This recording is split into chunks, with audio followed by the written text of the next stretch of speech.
Yo, umve uti umunsi umwe papa yabwiye umukobwa wiwe uti hano hari imodoka nakuguriye naguze by'igihe kirekire gishize. Uti ni imodoka nziza ariko mbere yuko nyiguha yitware ubanze uyijyane ahantu bagurishiriza amamodoka yakoze. Yo, wabwira uti ndashaka kugurisha ino modoka ubundi urebe ese baraguhangaye ifite agaciro kangana iki. Umukobwa arahise arabikora arangije agaruka kuri se aramubwira uti papa imodoka rero bayihaye agaciro k'igihumbi cy'amadolari.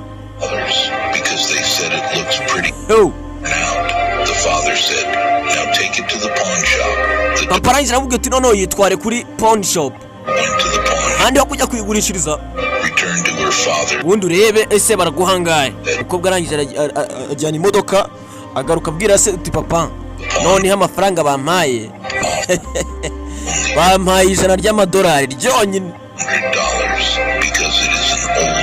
Uti kubera yuko ari imodoka yashaje ya kera. Uti noneho yitware kuri club. Papa arangije aramubwira uti noneho yitware kuri club n'ahandi hantu.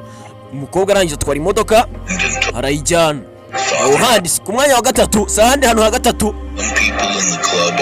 Ubundi umuntu umwe muri club akunda imodoka ayishyura ibihumbi $100 by'amadolari.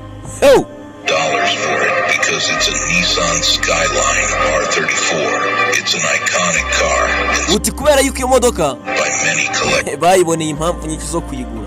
Ahangaha hari isomo rikomeye ku bantu rwose kuri mwebwe muri kunkurikiye. Papa yabwiye umukobwa nyuma yuko habonetse umuntu utanze ibihumbi $100 kuri iyo modoka. Papa yese abwira umukobwa wiwe uti buretse wumve. Now the father said to his daughter, Papa arangije abwira umukobwa we ati place values you the right way. If you are not valued, do not be angry. Uti niba uri ahantu bataguha agaciro uti ntukagire umujinya cyangwa se ngo uburakare.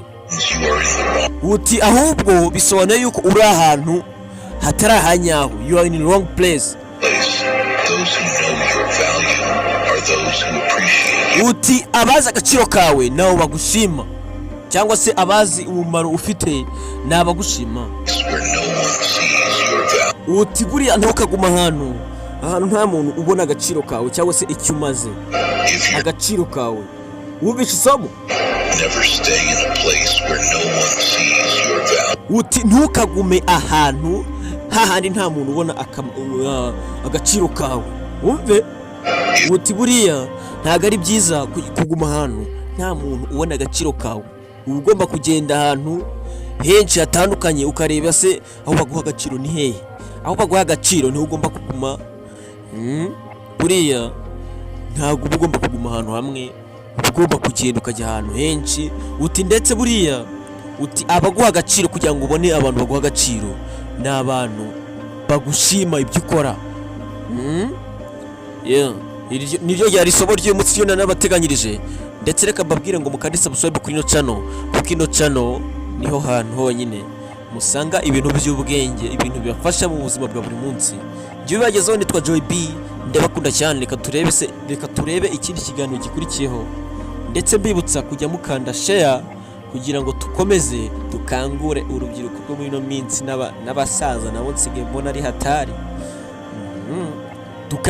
Dukangurane muri rusange.